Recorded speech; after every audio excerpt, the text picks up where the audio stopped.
Good day, everyone, and welcome to the Signal 3 podcast where we talk about mental health and first responders. I'm your host, Robert Burns, and today's guest, we have Ron. How are you doing today, Ron? I'm doing pretty good. How are you doing, Rob? Okay, we're good to have you on the podcast today with us, Ron. Thank you for taking your time out of your busy day to talk about these issues. Are you a former CO? I am. So what institution were you at? I was at Warren Correctional. Okay, so my question is for you, what was the administration like there?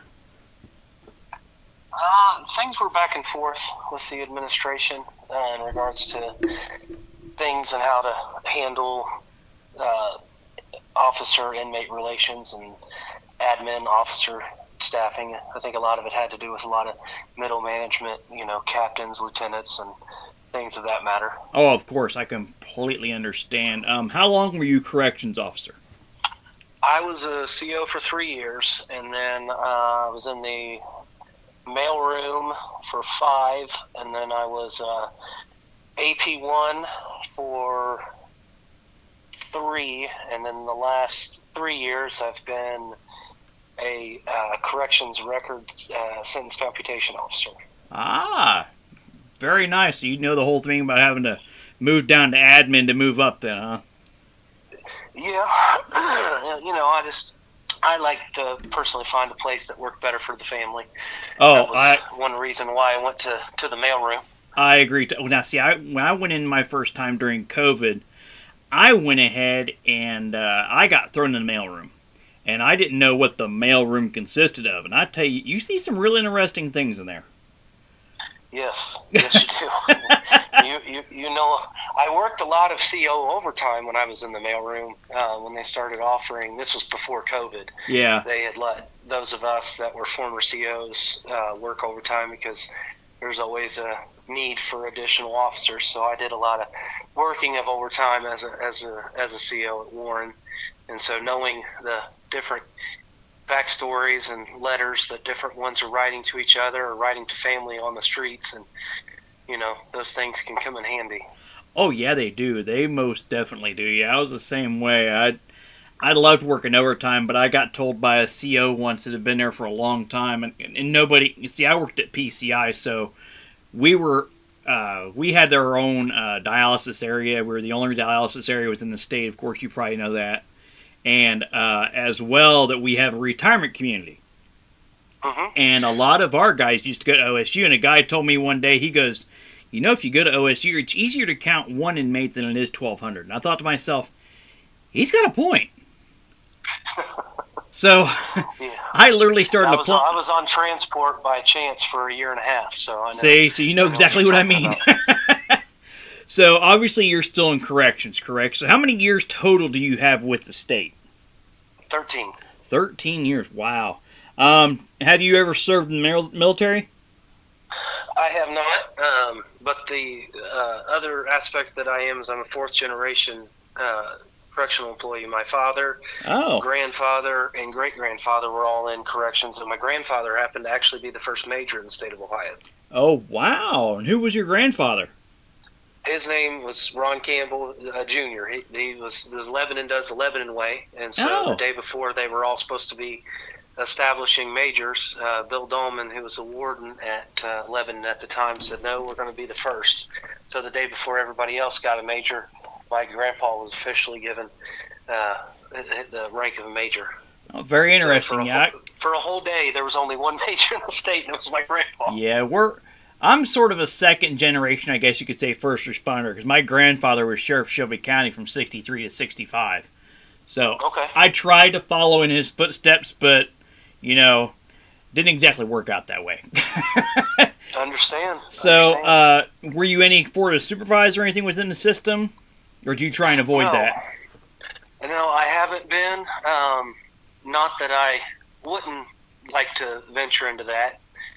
I think it's just if the right opportunity would present itself, and so I come from, like I said, a family of corrections, and so there was always a negative connotation with who my family was, just because they always felt like different things were given to them because of of the family name. So I always steered clear of even trying to promote, because I didn't want people to think that I got a position because of who I am. I got it based upon my merit. Oh, I agree totally. What for you? What do you think the hardest thing for a new CO to learn is? I think that's varied across the years. I think that when I first started, I think it was just being acclimated to a culture shock to a point. I think that there wasn't enough training in regards to the culture of the prison. It was more about just the singular policy and procedures, and this is how we do it. Correct. This is why we do it. And, not to say that that's negative or that they shouldn't do that. I just think that there should be time taken to where they can actually get an understanding of the culture of the church. Their church. Kind of like I was a pastor of a church for 18 years. I was a youth pastor, so oh, wow. I was in a supervisor role, quote unquote, for years. But I'm just saying, within the prison system, is that there's a lot of sayings and things that may be stated or said to someone that I think a newer CO would, take as something negative. Like when somebody comes up and says, "Hey, let me holler at you," like, "Would you holler at me?" Go ahead, holler. Not knowing what that actually means. Yeah. That means somebody who's trying to talk to them, or having an understanding of different prison slang or prison just prison speech. And I think that they're always told be firm, fair, and consistent, and then you put them in a situation that they're unaware of, and then they end up with a use of force because somebody said they wanted to holler at them, thinking that they were being aggressive. And I think that's a struggle.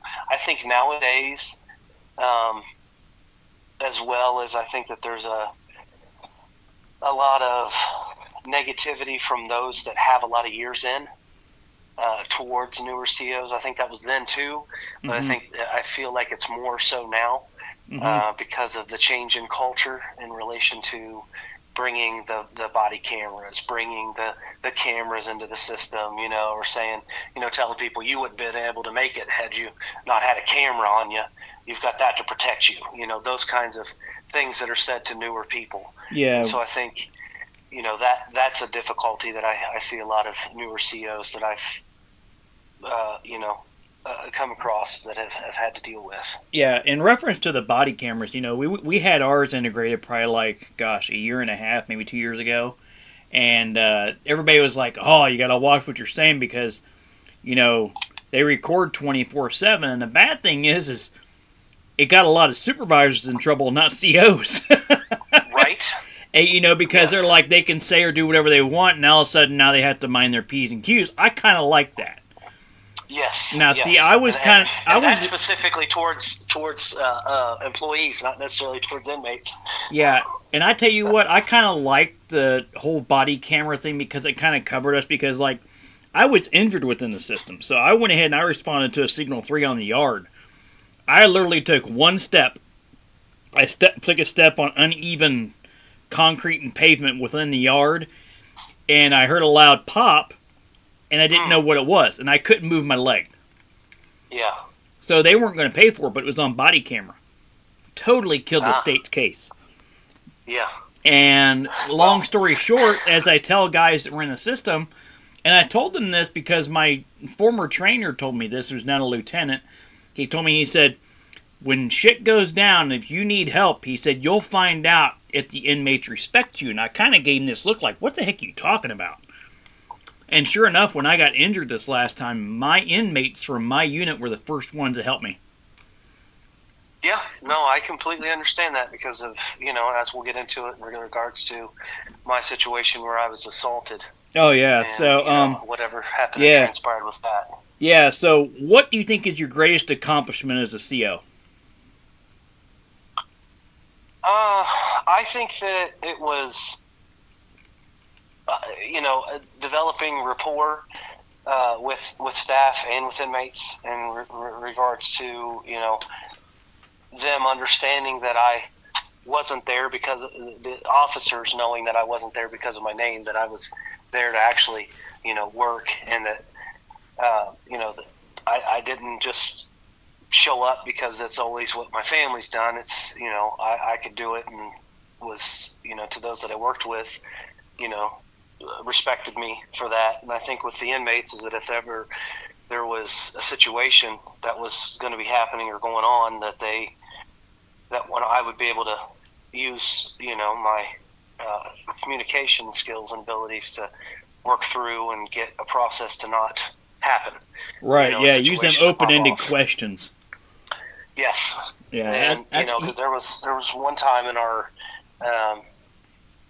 sanction unit, and we had a lot of the gang members that were usually catch the drugs or catch alcohol or something, and all end up in the same unit. Well, one night we had about 60 guys standing there, 30 on this side, 30 on that side, and and then the 5 gang leaders with the ABs, and the 5 gang leaders. Let's see, who was that? I think it was the Gangster Disciples.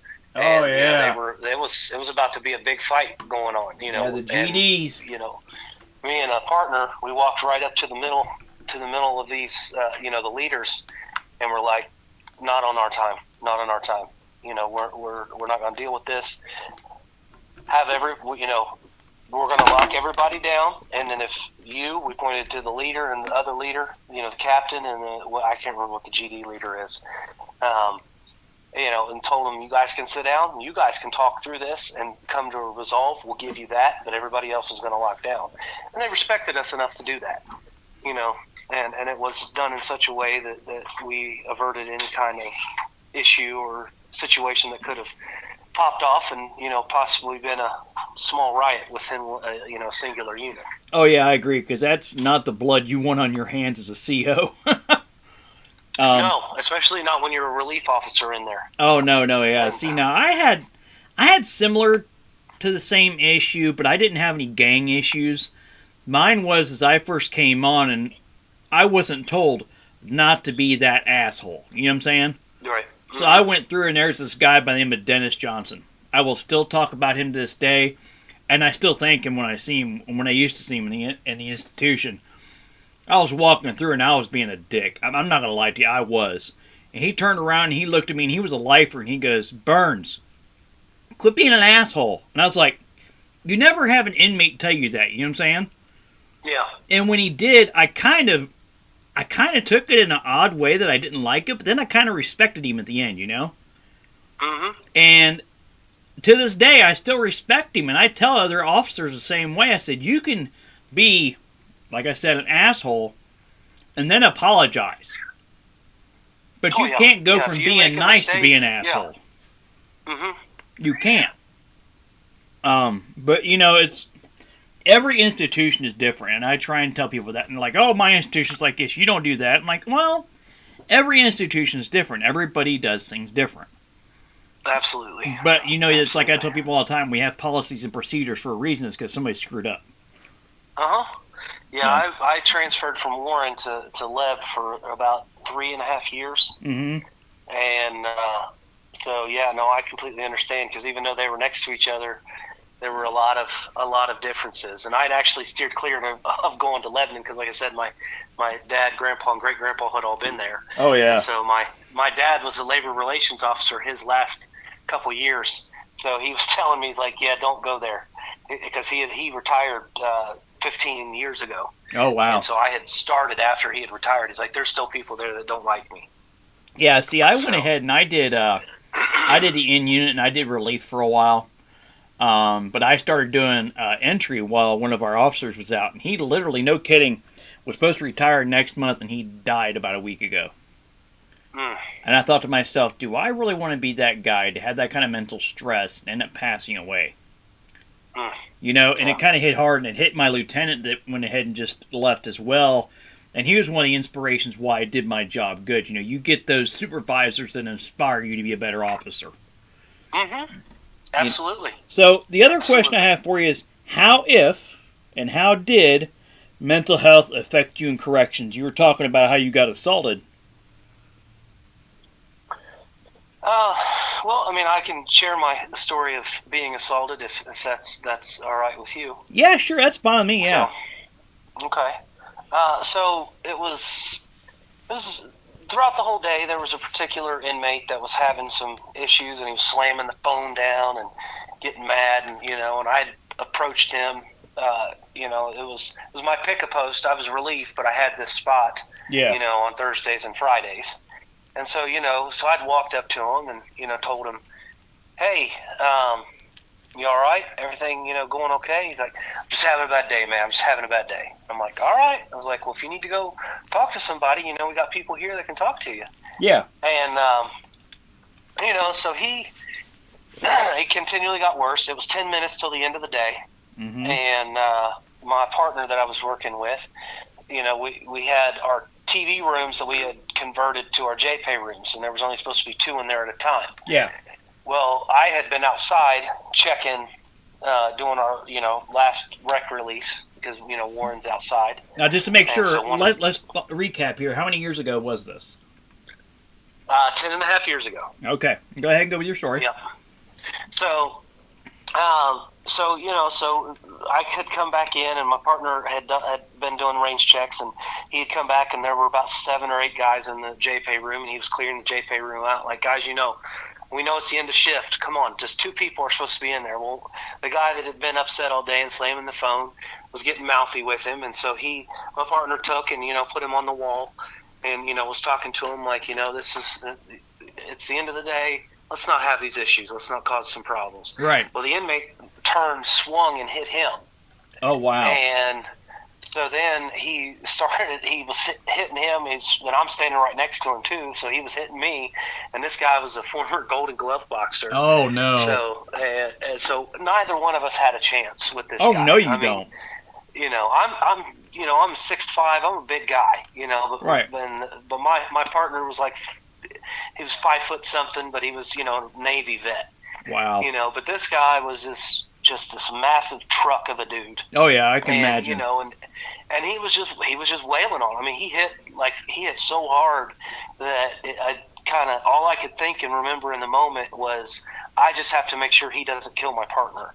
Yeah. And so so it was trying to make sure that I try and stop him, but he had hit so hard that I was like in a dazed and confused state. Yeah, it was kind of like that fight or flight mode. Yes, and so I kept at it. I kept trying to go at it, but I didn't have the skills of boxing. I had my unarmed self-defense or whatever they're calling it now, but there was no chance in hell that I was going to be able to do anything to do towards this guy. And he had hit me, and he hit my partner several times. He got me on the floor, kicked me in my leg and on my shoulder. Well, I stand up, and I'm trying to just catch my bearings, and he had gone back over and was swinging on my partner again. And so I pick up a locker box, and the thought went through my head is, I'm going to use this locker box to take this guy out because I don't know any other way to stop him. But then the thought came, well, if I kill this guy, I'm going to prison. So I put the locker box down. Well, as I put the locker box down, he comes and swings on me again a couple more times. And then like we said, rapport, another inmate came up to him, had pulled him to the side, and was like, "Man, you got to stop this! You got to stop this!" And so in that amount of time, I was able to get a hold of what was going on and managed to go over and get the inmate in cuffs and to walk him out before the first other officer had arrived. Wow.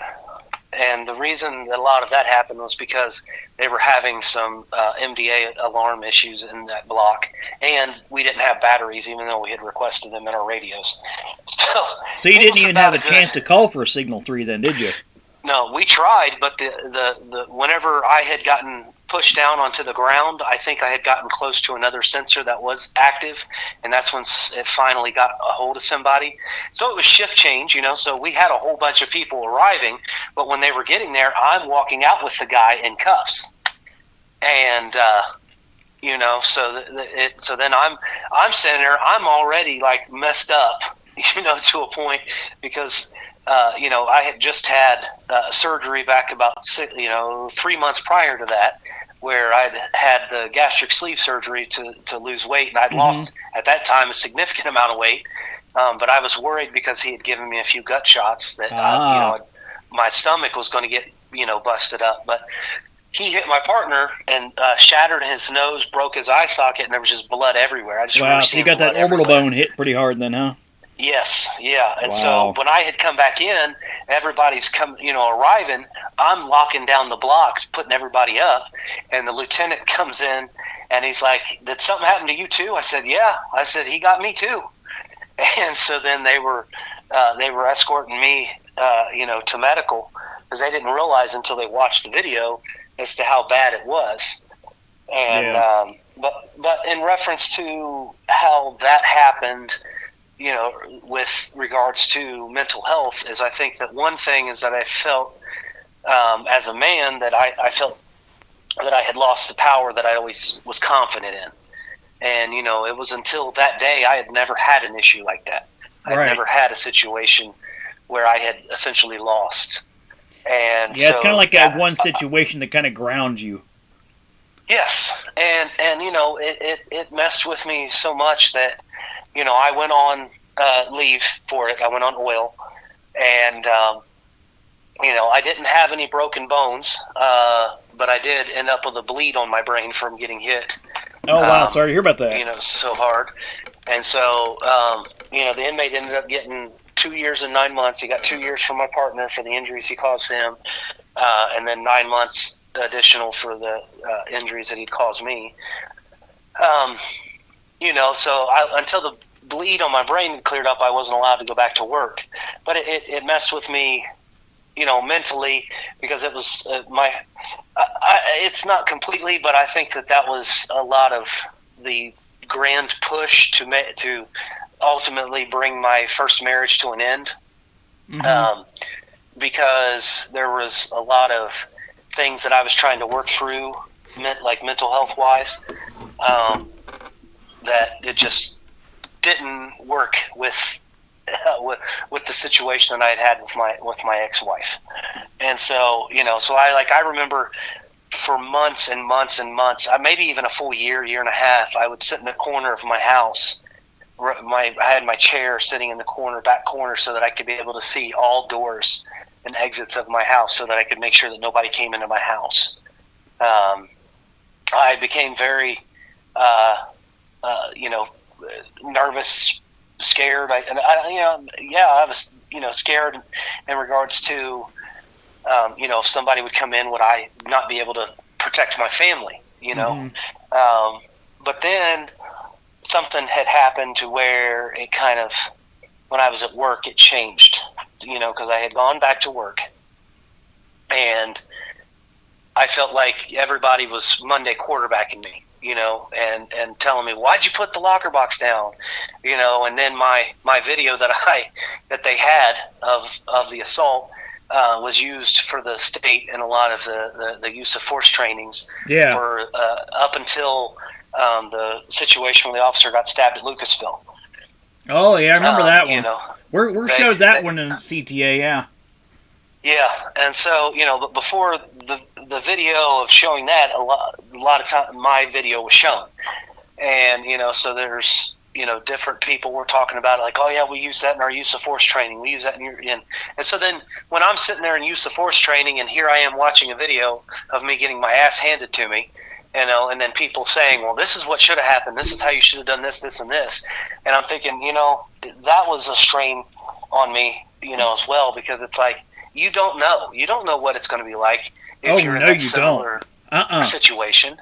It's because I wasn't afraid of stepping in and doing and dealing what needed to be done. I handled every situation that came at me, and any of my partners that I ever had, they would always speak and speak to that as well. And but I think that after I had come back to work, that because I felt like people kept telling me that I wasn't doing enough, that then a fear inside of me clicked on that I was going to do too much. Right. In the next use of force scenario. Right, you're going to be too overbearing. Yes, and so part of that feeling of me doing that and being concerned that I would do something that would ultimately lose my job and, possibly be put in prison for using too much force. Then when the mailroom position opened up, I took that as an opportunity that I still want to be in corrections. Yeah, it's going to be a pay cut, but I'm going to be able to spend more time with my family. I'm going to be able to do some things, with my kids, and so I did that. But then even that was a mental health thing because people were saying that I only went to the mailroom because I was essentially a pussy and too afraid to be a CEO. Oh yeah, you get that what they call the rumor mill. Right. Yeah, I got the same thing with mine. Like, people were telling me when I took my fellow officer's gun, they're like, you should have done this, you should have done that. And now, I got to ask, were you ever trained in CIT? Yes. You were? Yeah, okay, I was a CIT. So I was trained just visually, online through my criminal justice classes. And when I did mine, everybody's like, you should have done this, you should have done that. And I looked at them and I said, have you ever done this? And they're like, no. I said, then how can you tell me how to do it? That was my thing. Yeah, and that's the thing is it's everybody's in a different scenario and everybody's got a different skill set. That there were people that probably, if they were put in that situation, they probably would have handled it the way that they said. Right. So you said you took time off. Do you tell guys now, like COs? I don't know if you know. Have you ever heard about House Bill 308 that they have here in Ohio? I'm not fully familiar with it, like in the details, but I know that there were some changes that were that have transpired. In 2019, they passed a bill saying that first responders in Ohio could take time off according to workman's comp. So with workman's comp, as you know, you don't get that full pay. And that's the thing that sucks for most of us COs, that you're used to making a lot of that money. You get out, and then you want to get that help, and you can't get that help because you made too much money. That's the part that always makes no sense to me. So that's the reason why I wanted to start this podcast and YouTube page, is so that later on down the road, like a year, 2 years down the road, as I was telling Representative Mike Carey, is I want to try and develop some kind of benefit or fund that, if an officer's been diagnosed with mental health and say, hey, I need help with my car payment. I need help with car insurance, because you're not going to get help with that while you're on leave. No, and that's the important. I mean, I actually with oil, thankfully with that, I had 100% pay. Yeah. But that's only 6 months. Yeah, it is. And and I spent all of the 6 months because my partner that I had worked with actually took longer than that. Yeah, that's unfortunate. I completely and fully support that. What you have just stated is I think that is so important, because yes, I was diagnosed with PTSD from the scenario of it, and and there would be he's retired now, but I can tell you this. So the warden that I had at the time wasn't happy with when he called me to ask me how he perceived the scenario went, the situation went with my partner and the inmate. And I told him that, sir, what happened was in the incident report. Well, when I came back, my very first day back, it was made sure that I was put and assigned in the same block that I was taken out of. Wow. And so a lieutenant that is now a deputy warden came to me and he says, Campbell, I can't do that to you. He says, I wasn't the one who did the assigning, but I'm the one that's not going to, I can't do that. So I'm going to put you someplace else if you're okay with that. I said, LT, you put me wherever I need to go. If I have to stay here today, I'll stay here today. I'm not concerned or worried, but it was just a thing that I think that games that sometimes different supervisors or admin play is that if you don't play by their rule book, that they'll do those kinds of things. And people want to ignore that. Yeah, I had an admin. But who was I going to tell? Yeah, I had an admin captain that actually went ahead and called me the day after everything happened. And he knew how honest I was. Like, I don't care who you are. When it comes to me or somebody else, I'm going to be completely honest. And he asked me, he said, so, how you doing? He says, I know I'm going to hear it. And I told him, I said, after yesterday, I realized one thing. He goes, what's that? I said, we are officers. You're going to hire whoever you want off the street. To you guys, we are just asses in seats. There is no mental health. Like, I get emails all the time saying, Inmate mental health awareness. Inmate, and I literally emailed back the warden saying, when are you going to have one about officer mental health? I got no reply, but I got pulled in the office. Yeah. I'm like, why? And this is where I got to ask you: were you ever told how to deal with mental health issues inside the institution? Oh, absolutely. You just grin and bear it. Yeah, that's the thing. Yeah, grindstone. It happens to everybody.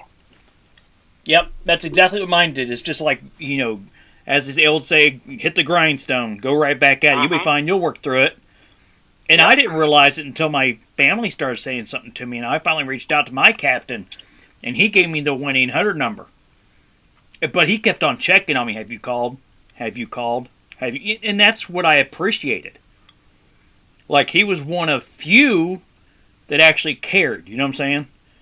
Oh, yeah. And I had, I'll say this, that we had at the time, Deputy Director Ed Voorhees, he called me when I was off a couple times and, checking on me, seeing how I was doing. And, and I appreciated that tremendously. And, I speak high praise in regards to him, checking on me and seeing how things are. Another was Ernie Moore. He would check on me to see how things were. And then I had a few of my coworkers that didn't. And still, even though we're not coworkers now, still will periodically, send a message to say, hey, how's it going? How you doing? How's everything? And, that's been important. And so I've tried to do that too. I would say probably 1 out of every 10 people that I've tried to reach out to have taken me up on my offer. When they get assaulted, at work. When I was previously in the institution, I'd send them a message, email, because couldn't find the number or something. Or if I did have the number by chance, or Facebook, I'd send them a message. Right. It's about one out of about every 10 people. So only about 2 or 3 people that I know of, that I was able to kind of talk through and, let them know that it's okay to have those feelings. Right. And, it's okay to feel inadequate. It's okay to feel as though you failed. It's okay. It's, and it's not about grinning and bearing it. It's about taking the lesson that you learned and, being able to process through that and, be able to hold your head high because you've made it. You're making it. You gotta choose to make it every day. People don't understand how hard it is to separate that work life from home life. It's sometimes you take that home on your shoulders and you don't realize it. Correct. And listen, as someone, my dad was a prison captain, and like I said, my grandpa was a deputy warden, and they would bring stuff home. I joke with my dad about it now, but my dad would literally come home and he would have to initial on the back of things on my that was put on my walls to show that he had actually seen it, so that he would, because that's how Lebanon did things. If you wanted something on your walls, you had to have a captain initial it on the back. My dad did that. See, now jokingly, I did something with my daughter and she hated it. So my daughter's a type 1 diabetic, and you know how we do shakedowns, right? I did that to my daughter. Well, when I shook her bed down and found all the chocolate she had. I'm like, "What's this?" And she goes, she gave me that look like, why'd you do me like that? Yeah. Well, when I was a youth pastor, we took a group of kids on a trip, and I did some shakedowns on their rooms because we weren't allowed, they weren't obviously allowed to have cigarettes or any kind of, drugs or, any kind of contraband in that regard. Right. And so when they went to chapel one day, I stayed back and did a shakedown of all of the boys' rooms to see who had what. So, you can take the person out of being a CO, but you can't take the CO out of the person a lot of times. That I agree with that 100%. Like, being a CO, I guess you could say I have more of that situational awareness than I used to. And I tell these guys that come in all the time that were brand new, I tell them, hey, I said, don't come acting like you're Billy Badass. I said, these guys in here have this place 24/7 to practice fighting. I said, don't think you're going to go ahead and take an inmate down I said, it's better to talk than it is to try and fight. Yeah. It's like I had our STG coordinator. I'm not going to say who he was, but he was a former MMA champion. And he sat there and told me, he says, we all used to be somebody. He says, remember that about the inmates. And I was like, And I kept that thought through the whole time while I was there. And once you start thinking about it and you start seeing these guys, you start thinking to yourself, yeah, they went ahead and they hit chest and arm day every day and missed the leg day completely. Yeah, well, so if they hit you, they're taking you down. Yeah, well, the guy that assaulted me and my partner, he would do handstand push-ups. Like, he'd put his legs straight up in the air and then put his nose all the way to the ground. Because when I'd work rec, I'd see this dude doing this, like, golly, damn. And, not knowing that was going to be the guy that was going to beat my ass someday. Yeah, see, we had a guy I called push-up. He would go ahead and take 2 locker boxes, put them on either side, and do push-ups and do that. And I was like, there is no way. And this dude and he would run nonstop from the time rec started until lunch hit. And he would run laps nonstop. And then in between, he'd do 30 push-ups.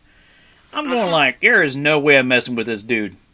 No. And then, and we're all sitting there eating our chips and, snacks and everything that we get from store days. Yeah. Yep. Thinking, I can beat his ass. Yeah. So my question is like, oh, you all right there? No, I'm saying like chewing chips. As you're chewing chips, watching them, telling them you can beat their ass. Oh, yeah, exactly, yeah. So, like, besides, like, I know, like, in our shift meetings, before we got our bid, was there any talk at all, like, of CO mental health, like, with your supervisors and with the whole group of the shift? It was always seen as a weakness. Yeah. It was, always seen as that, you just couldn't cope. Like there would be some people would say, I knew you couldn't handle it. You had to go to the mailroom, and it was never about that, and that's the thing is that if anybody ever wanted to take the time to, do that, because I ended up working after the mailroom. In between the mailroom, I went to be a rec therapist for 6 months. That's a whole other story. Wow. But was a rec therapist for 6 months, and I'm like, I'm in the middle of this stuff, and you guys are giving me shit because I took a job that, it might pay less, but I got better days off. Yeah. But I'm in the middle of all of this, you know?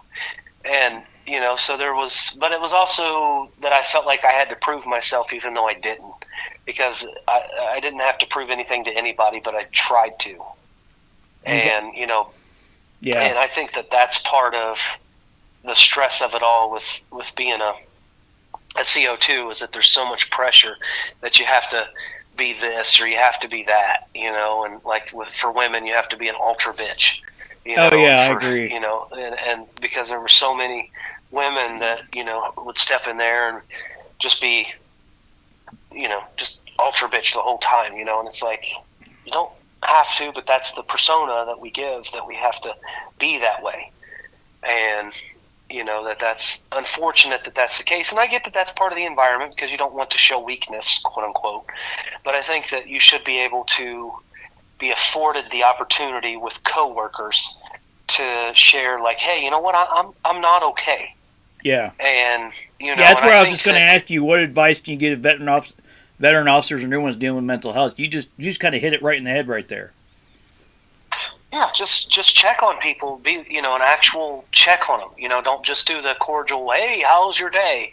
Fine, okay, good, and then just go on. Check on people. Especially those that may have been in a situation that, for the first time. Especially when guys had their first uses of force or something like that. You talk to them and, are you all right? You okay? Is everything good? How would you have done something different? How can we walk through this process? And I think that a lot of times that, you've got some veteran officers that would do that. And, but there was the vast majority that I came across, were just, you got to be ultra badass. Yeah, you got to keep your head straight. Got to keep on doing it. You got to do what you got to do for your family. And that's the old style things. Yeah, I agree. And that's the thing, is it's not weakness to talk about, if you're struggling. And I think that that's a strength. I think that you can be able to show as, look, I know that I'm weak here. Right. And I would like to be able to talk to someone to help me process through how I can be stronger, or, what support that I can get for the next time. Right. I agree wholeheartedly. I guess I'll ask you this: where do you see yourself in 20 years? Are you going to retire through the state, or? Yeah. I mean, I plan to retire from the state in 20 years. And what position will I have? I don't know. I would like to. I'm like I said, I'm in the where I process the sentences. I compute the sentences now, and if I could be a supervisor within that area, then I would most definitely do that. Right. And but I'd like to retire at 60. That's the plan as of right now. So I've got 19 years and 3 months and so many days. So. Yeah. See, my plan was to retire with state too. I mean, I got on when I was 44. And I looked at it as a simple fact that, it's retirement with the state. I mean, it's going to be good no matter what. And when I got into it, oh my gosh, I loved it. I don't know what it was. It was like something I missed when I was, outside in the civilian life, I guess you could say. And when I finally got the chance to do something like this, like, I loved it, But I loved interacting with the inmates. I loved hearing some of their stories. Or asking them questions to learn about gangs. Things you learn about STG that you will not learn from your STG coordinator, if you know what I'm saying. Oh, yeah. And, I understand. Yeah, and it's just... It's crazy what you would learn just by asking an inmate. It's like I told a guy before, I said, that inmate will know what key he screwed up on. He's going, what do you mean? I said, just watch. So he screwed up on the keys one day. He goes, man, he says, you were right. He said, I screwed up on a key. He goes, no, it's the one with the 3 notches. Like, he knew what the notches were. Mm-hmm. I told him, he said, man, I thought you were crazy. I'm like, no. I said, I'm not kidding. So, when my grandpa first started, they had the inmates. The inmates were the ones that taught him how to be COs. Yeah, a friend of mine told me, he says they used to drive him back and forth to OSU. Yeah, my grandpa, whenever he would come up to Columbus to do some stuff up here with the state and meeting with the director and stuff, he would have an inmate from the camp drive him up, and he'd tell him that, you got to be back here at such and such time to come back and pick me up. And that was when it was downtown. It was like in the 30-story building. I only went a couple times when I was a kid. There was a picture of me hanging up at CTA for many years in a sergeant's uniform when I was about a year old. that hung up when the former director, Mr. Wilkerson, he had it hung up. He saw it. So I'll ask you kind of this, and ending is the last question. Have you lost any fellow COs to mental health, or do they have any mental health issues till this day? I have lost a couple of coworkers to suicide in the last 4 years. Wow. All from the same institution or different institutions? No, it was both. Because Lebanon and Warren are right there. One was from Warren, one was from Lebanon. Wow. And so, life just got the better of them, that they felt like they were better off dead than alive. And, one I was really close to, and talked him through a couple of his suicide attempts. And so, one day I didn't check up on him was the one day that he was successful. And so that'll still wear on me. See, and that's the thing I have with mine. Like, my thought is they said, oh, maybe we should have let him go home. And I'm thinking to myself, who's to say he wouldn't have done it when he got home? Yeah. Maybe I got him at the right time to get him help and get him into the institution at OSU to get that help that he needed. Yeah, and I think that there doesn't need to be such a negative connotation with that if somebody is feeling that way, that they're not weak, that they're not, that we don't invalidate their feelings, and that, we try and tell them, look, I get it. I've been there where you feel like you're at the lowest point of your life, and, you feel like not being alive would be the best for you. but I can assure you and promise you that that's not the case. And, Yeah. Especially with the one friend of mine, as I was also a Cub master for Cub Scouts, and one close friend that I lost, his son and my son were the same age in Cub Scouts together, and I went to high school with his wife, and that was a tough one for me, where I actually, after I had lost him, with the encouragement of my wife, I was able to get some mental health counseling that I sought out, just because of the difficulty in that. It was once a week that I would meet, a video visit. I'd do a video visit with a counselor, Mm-hmm. and and that helped me process through a lot of that, because I felt responsible for his actions. Right. I shouldn't have, because I wasn't the one who did anything, but everybody at work was like, oh, because his manner of taking his own life, they misconstrued it, and I felt like I had to protect his honor even after he was gone, to let them know that that's not the case, that's not what happened, but then also to take that opportunity to say, if you are struggling, if anyone is struggling, that I would like you to know that I'm here to help you and to talk you through it. And I've talked to several friends. I've taken several people to the mental health ward that stated that they were feeling as though that they were going to, take their own life. Yeah. And because suicidal ideation is a real thing. Yeah. And it's definitely a huge thing for the suicide rate within corrections, that believe statistically it's even higher in some circles than the military. Yeah, it is.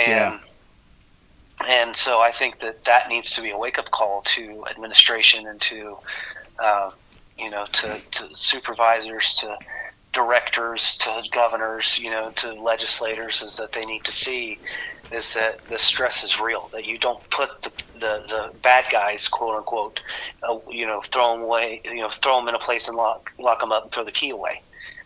People have to process dealing with them. They have to, and it's an environment where you can't trust anybody, and so that wears on you, to where, like, can I trust anybody, even trying to outside of the prison? And so I think that those types of things need to be looked at, focused on, and I've tried to make those statements, to powers that be, and to make those that be a soundboard to that. And there's been some that have heard, that have heard me, and I feel like that there's some that just ignore it, because they think that they went through a situation and they made it through just fine and they didn't need anybody to help them. Well, just because you did it and you were able to do it doesn't mean that everybody can, and doesn't mean that I agree everybody wholeheartedly there. everything. Yeah, because there's some in the administration. It's kind of like, oh yeah, I've tried to say the same thing, but it always gets knocked down. Just because it gets knocked down with you doesn't mean he's getting knocked down with me. I can try. That's the thing I don't want to discourage people. And it's funny you mentioned how you were a youth pastor. So I'm actually originally Catholic. And my first date with my wife was, we went to go see her uncle, who was a Pentecostal evangelistic preacher. That's a big change from Catholic to Pentecostal. So I went ahead, so as Catholics, we're taught, that speaking in tongues is the devil, right? Oh, so yeah. He was speaking in tongues, and the first thing my wife goes, "What do you think about it?" I said, "What's he so mad about?" Right. I was a Southern Baptist. I was raised Southern Baptist and was a Southern Baptist youth pastor and children's pastor. Yeah, see, I lived in Georgia for 7.5 years, and I learned what the fear of God was at a Baptist church.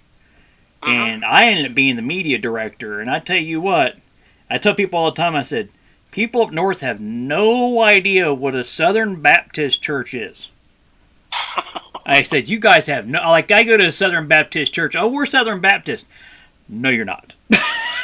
Right.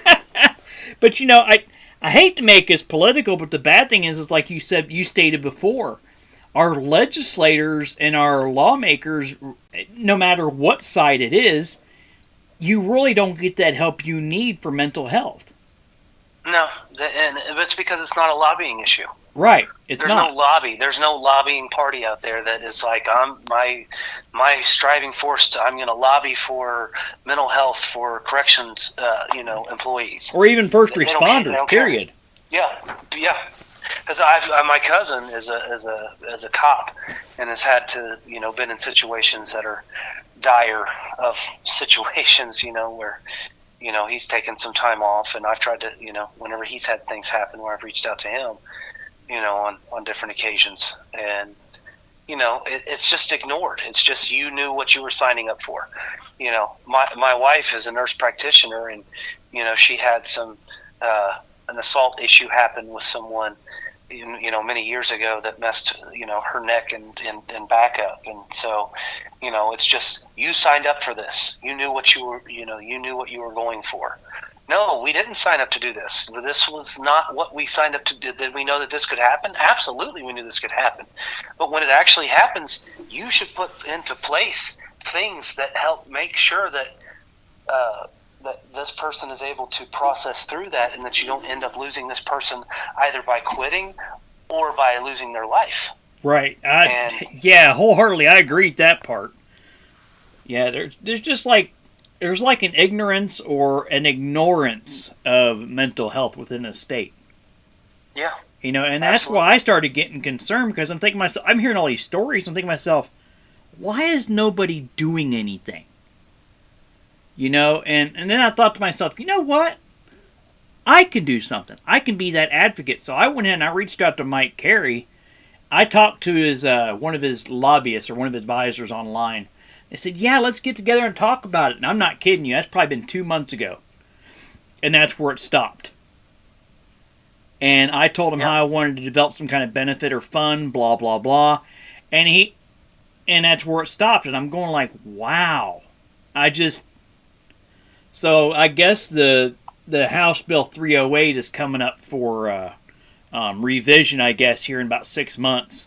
So I want to try and get the awareness out here and maybe get some fellow COs or former COs that have mental health issues to show up to this reform, and be able to speak their mind, because there is something that needs to be done for COs, and if Ohio is the first step for the rest of the 50, then so be it. Yeah, well, I was actually contacted by someone to come and speak to, shortly after I'd gotten assaulted, to come and speak to someone at the State House about it. And I was all gung-ho about it. I'm going to go and do this. I'm going to get a chance to share my story, and then it got canceled. Yep. Yeah. State bureaucracy at its best. So, because nobody wants to hear about it. Alrighty. Well, we're going to go ahead and wrap this up. Well, that wraps up today, folks. Thank you for listening, and thank you, sir, for being on here today. I appreciate it for coming on the Signal 3 podcast today. Remember that it's okay to talk about your problems in dealing with mental health professionals or whomever you're comfortable talking with and need help.